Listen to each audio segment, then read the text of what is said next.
नमस्कार दोस्तों, जय जोहार। मैं कौशल तिवारी और भिनिया संध्या में आपका स्वागत है।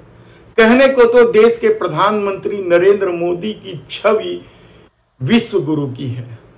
समूचे विश्व में डंका बज रहा है। यदि आप मेन स्ट्रीम मीडिया को देखें तो आपको यही सब कुछ दिखाया जाएगा कि देश के प्रधानमंत्री नरेंद्र मोदी की छवि किस कदर है। लेकिन हकीकत क्या है?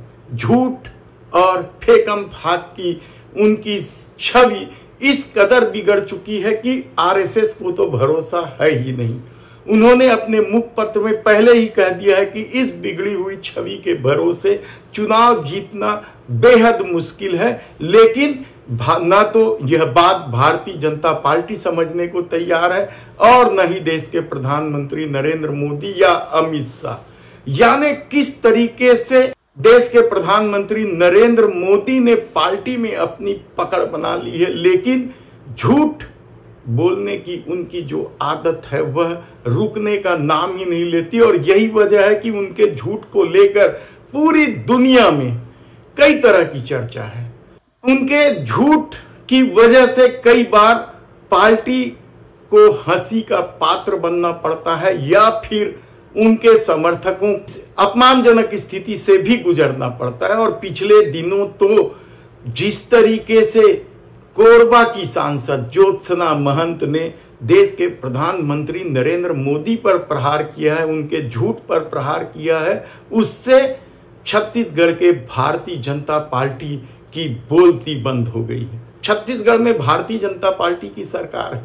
4 महीने पहले हुए चुनाव में भाजपा ने यहां बम्पर जीत दर्ज की है। यानी इतिहास में सबसे ज्यादा सीट पिछले दिनों ही उन्हें मिली है। और इस जीत के बाद विष्णुदेव साय को जहां मुख्यमंत्री बनाया गया है तो वहीं उप मुख्यमंत्री के 2 चेहरे दिए गए हैं, विजय शर्मा और अरुण साव के रूप में।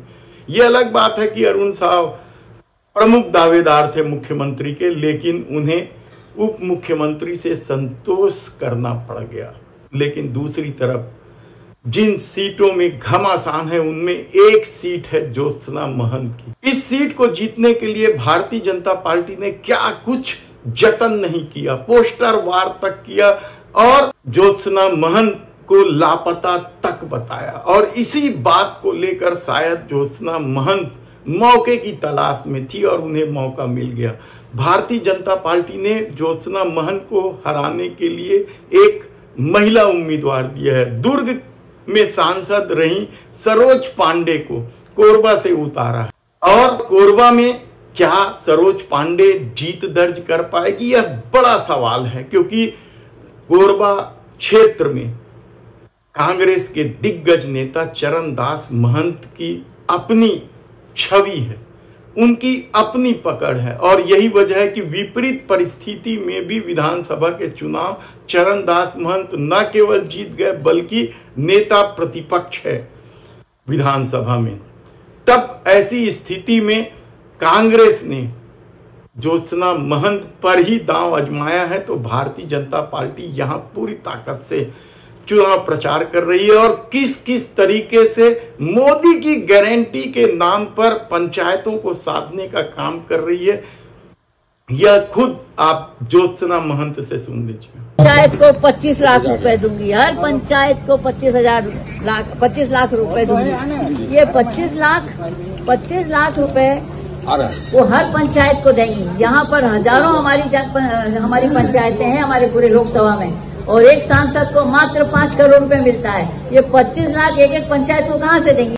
ज्योत्सना महंत यही नहीं रुकती है, बल्कि यहां तक कहती है कि ये झूठ जो बोल रही हैं सरोज पांडे वह मोदी से ही सीख कर आई। ये तो इतना झूठ बोलती है, मोदी जी से सीख के आती हैं और बोलती हैं। ये तो इतना झूठ बोलती है, मोदी जी से सीख के आती हैं और बोलती हैं। ज्योत्सना महंत ने अपने लापता होने पर भी मोदी सरकार पर खूब प्रहार किया है, भारतीय जनता पार्टी पर जमकर प्रहार किया है। ना आगे का पता ना पीछे का पता। आ गई कोरबा में लड़ने के लिए और मुझसे बोलती है कि मैं लापता हूँ। जिसका खुद का पता ना हो वो मेरे को लापता बोल रहा है। और सवाल भी उठाए हैं कि यदि सरोज पांडे जीत भी जाती हैं या हार जाती हैं तो कोरबा से गायब हो जाएंगी। कोरबा में चेहरा दिखाने नहीं आएंगी। ये ज्योत्सना महंत का दावा भी है। तो ज्योत्सना महंत ने स्वयं के लापता बताकर भारतीय जनता पार्टी क्या साबित करना चाहती है, जबकि ज्योत्सना महंत का ससुराल ही नहीं है कोरबा, बल्कि उनका मैके भी इसी क्षेत्र में आता है। सारा गांव में मेरा पुश्तैनी घर है, छत्तीसगढ़ में मेरा कोई दूसरा घर नहीं है। आपको मेरे यहीं की बेटी है? बेटी भी हूँ, बहू भी हूँ, और मैं जानती हूँ भैया छत्तीसगढ़िया, तो सबसे बोलो छत्तीसगढ़िया। तब ऐसी परिस्थिति में जब सीधे सीधे ज्योत्सना महंत ने मोदी पर प्रहार किया है। इतना झूठ बोलती है, अरे झूठ भी बोलो तो पकड़ में ना आए ऐसा बोलो। ये तो इतना झूठ बोलती है, मोदी जी से सीख के आती है और बोलती है ना, मोदी जी से सीख के आती है और बोलती है ना, आगे का पता ना पीछे का पता। यानी मोदी की झूठ की खबर किस किस को नहीं है। मोदी की झूठ को लेकर क्या भारतीय जनता पार्टी भी हंसी का पात्र बनी हुई है, या उनके नेता कार्यकर्ता सब अपमानजनक स्थिति की वजह से ज्योत्सना महंत की बातों का जवाब नहीं दे पा रहे हैं, कहना कठिन है। लेकिन एक बात तो तय है कि ज्योत्सना महंत ने जिस तेवर के साथ चुनावी मैदान में अपना रंग दिखाना शुरू कर दिया है, उससे चुनाव बेहद ही रोचक हो गया और आने वाले दिनों में कहा जा रहा है कि तल्खी और बढ़ सकती है। पार्ट में नहीं जाना है, ये लुटेरी सरकार है, लुटेरे लोग हैं, हम लोगों को लूट रहे हैं, और जो जनता को लूटे वो हमारा दुश्मन है। हम लोग जरा मांगते हैं अपने लोगों के लिए, तो वो कहते हैं कि ये देशद्रोही है। देशद्रोही वो है, हम नहीं है। हम जनता के लिए लड़ते हैं और हमारी मुद्दे हैं लड़ाई के। उनके पास मुद्दा है सिर्फ गांधी परिवार कोसना, उसको कोसना, उसको मारना, उसको डांटना, उसके गाली बकना, चाहे संसद हो चाहे संसद से बाहर। वो सोनिया जी को ही गरियाते रहते हैं, पर हमारा क्या है, हम जनता के लिए खड़े हैं और हमारी लड़ाई है, मुद्दों की लड़ाई है हमारी।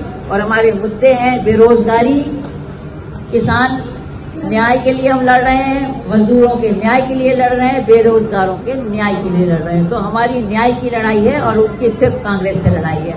दोनों की विचारधारा अलग अलग है, लेकिन हम जानते हैं कि हमारी विचारधारा से हम लड़ रहे हैं और हम आपको वो सब सुख सुविधाएं देंगे जिसके लिए आप लोग भी लड़ रहे हैं, हम भी लड़ रहे हैं, और वो लोग हमारे विरोधी हैं कि उनसे भी लड़ रहे हैं। हालांकि चरणदास महंत ने पहले ही देश के प्रधानमंत्री नरेंद्र मोदी पर कई तरह के प्रहार किए हैं। राजनांदगांव में जब पूर्व मुख्यमंत्री भूपेश बघेल के फॉर्म भरने का दिन था, तब उन्होंने किस तरीके से बताया था कि भूपेश बघेल वह नेता है जो देश के प्रधानमंत्री नरेंद्र मोदी के सामने तनकर खड़ा हो सकते हैं।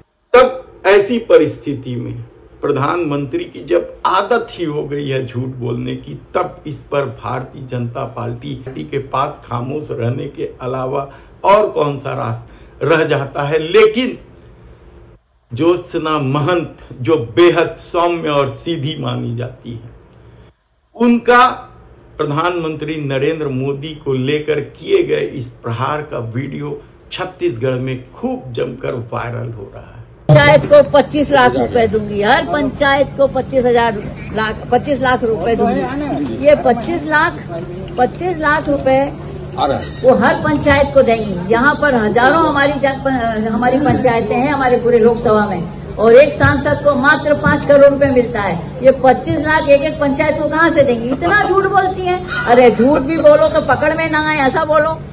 ये तो इतना झूठ बोलती है, मोदी जी से सीख के आती है और बोलती है ना, आगे का पता ना पीछे का पता। आ गई कोरबा में लड़ने के लिए और मुझसे बोलती है कि मैं लापता हूँ। जिसका खुद का पता ना हो वो मेरे को लापता बोल रहा है। अच्छा ये बताइए मैं कब कब कोरबा में रहती हूँ, बताइए ना। आप तो मुझे अक्सर मिलती हैं। घर भी है, भले किराए का है या सरकारी है, मेरा खुद का घर नहीं है। सारा गांव में मेरा पुश्तैनी घर है, छत्तीसगढ़ में मेरा कोई दूसरा घर नहीं है। आपको मेरे यहीं की बेटी है? बेटी भी हूँ, बहू भी हूँ, और मैं जानती हूँ भैया छत्तीसगढ़िया, तो सबसे बोलो छत्तीसगढ़िया। और झूठ पाट में नहीं जाना है, ये लुटेरी सरकार है, लुटेरे लोग हैं, हम लोगों को लूट रहे हैं, और जो जनता को लूटे वो हमारा दुश्मन है। हम लोग जरा मांगते हैं अपने लोगों के लिए, तो वो कहते हैं कि ये देशद्रोही है। देशद्रोही वो है, हम नहीं है।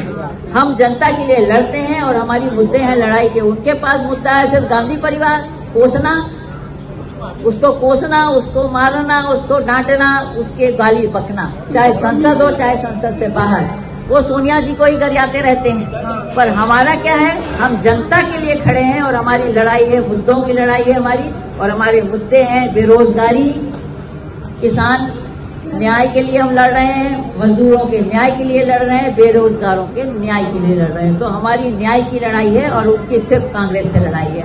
दोनों की विचारधारा अलग अलग है, लेकिन हम जानते हैं कि हमारी विचारधारा से हम लड़ रहे हैं और हम आपको वो सब सुख सुविधाएं देंगे जिसके लिए आप लोग भी लड़ रहे हैं, हम भी लड़ रहे हैं और वो लोग हमारे विरोधी हैं कि उनसे भी लड़ रहे हैं। धन्यवाद। जय हिंद, जय